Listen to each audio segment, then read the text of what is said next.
ഇന്നത്തെ ഹേമ കമ്മിറ്റി റിപ്പോർട്ടിന്റെ വിശേഷങ്ങൾ പറയുകയാണെങ്കിൽ ആലിംഗന സീന് 17 റീടേക്ക്. ഏതവനാണ് ഈ ആലിംഗനം കെട്ടിപ്പിടിക്കാൻ 17 റീടേക്ക് എടുത്തത്? ആരാ മുത്തശ്ശ? കൊണ്ടുവന്നിട്ടുണ്ട്, ഇറക്കട്ടാ. വർക്കിച്ച ആ സാധനം ഇറക്കി കണ്ടു നോക്കി.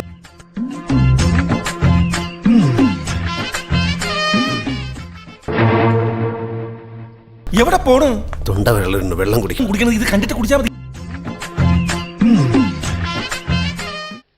കള്ളപ്പന്നി.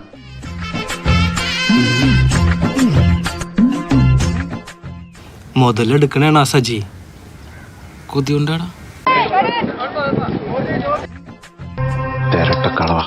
I like art. I love art, and that is my life. That is my everything. But അത് നിലനിൽക്കുന്ന ഈ ഇടം ഉണ്ടല്ലോ, I am really not comfortable. മുമ്പ് സംസാരിച്ച മഹത് വ്യക്തിയുടെ അഭിപ്രായങ്ങളോട് 100% ഞാൻ യോജിക്കുന്നു. ഇന്നേ വരെ എനിക്ക് എന്റെ അനുഭവം വെച്ച് പറഞ്ഞാൽ ഒരാൾ പോലും മോശമായിട്ട് സംസാരിക്കുകയോ നിങ്ങൾ പറയുന്ന പോലെ ഈ കഥകിൽ വന്ന് തട്ടുകയോ.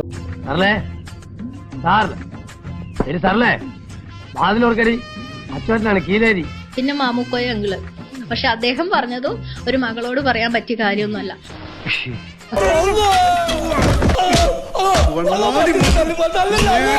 എനിക്കെതിരെ ഇങ്ങനൊരു കടുത്ത ആരോപണം വന്ന സ്ഥിതിക്ക് ഞാൻ അതിന്റെ ഒരു ധാർമ്മികമായ ഒരു ഉത്തരവാദിത്വം ഏറ്റെടുത്തുകൊണ്ട് ഞാൻ സ്വമേധയാ ആ സ്ഥാനത്ത് നിന്നും രാജിവെക്കുന്നതായിട്ട് ഞാൻ ഇന്ന് രാവിലെ മോഹൻലാലിനെ അറിയിച്ചിട്ടുണ്ട്. എവിടെയൊക്കെയോ എന്തൊക്കെയോ ചില കുഴപ്പങ്ങൾ ഉണ്ടെന്ന് ഞാൻ സംശയിക്കുന്നു. എന്ത് സംശയം? എന്നെ മനഃപൂർവ്വം കരിവാരിത്തേക്കാൻ കുറച്ച് ആൾക്കാർ ഇറങ്ങിയിരിക്കുകയാണ്. The thing is that he raped me. നിന്റെ പ്രശ്നം എനിക്ക് മനസ്സിലായി. തൊലി വെളുപ്പുള്ള പെണ്ണുങ്ങളെ കാണുമ്പോഴുള്ള സൂക്കേട്. ജനറൽ സെക്രട്ടറിയായ സിദ്ദിഖ് നേരത്തെ ഒരു നടിയുടെ വെളിപ്പെടുത്തലോടുകൂടി ഇന്നലെ പ്രതിരോധത്തിലായിരുന്നു. ചേട്ടാ, ആരുടെയും സങ്കടം കണ്ടെടുക്കാൻ എനിക്ക് കഴിയില്ലേ, അതുകൊണ്ടാ. മോഹൻലാലിന് രാജിക്കത്ത് നൽകി. നീ പറഞ്ഞു മനസ്സിലാക്കുക, ഞാൻ വക്കീലുമായിട്ട് വരാം. സൂചിപ്പിച്ച പോലെ തന്നെ അത് റേപ്പാണ്. അദ്ദേഹത്തിന്റെ സർട്ടൻ സ്റ്റേറ്റ്മെന്റ്സുകളിലേക്ക് എന്താണ് ഇൻസേർട്ട് ചെയ്യാൻ സമ്മതിച്ചില്ലെങ്കിലും ലീക്ക് ചെയ്യാൻ സമ്മതിച്ചാൽ മതി.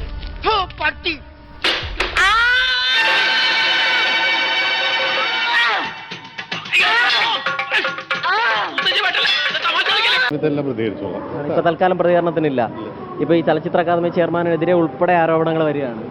ഞാൻ പറഞ്ഞില്ല, ഞാൻ ആവശ്യമുള്ള സമയത്ത് പ്രതികരിച്ചോളാം. ആവശ്യം തോന്നുന്നില്ല, അതുകൊണ്ടാണ്. തങ്കപ്പെട്ട മനുഷ്യനാണ് കേട്ടോ. നമ്മുടെ ജോലി ഇതല്ലടാ, ഇതല്ലാതെ നമുക്ക് എന്തറിയാം. ഒരു വിക്ടിം അനുഭവിക്കുന്ന വേദന എന്താണ് നീ നമുക്ക് പുറക്കാത്തവരറിയണം. എല്ലാ വിരലുകളും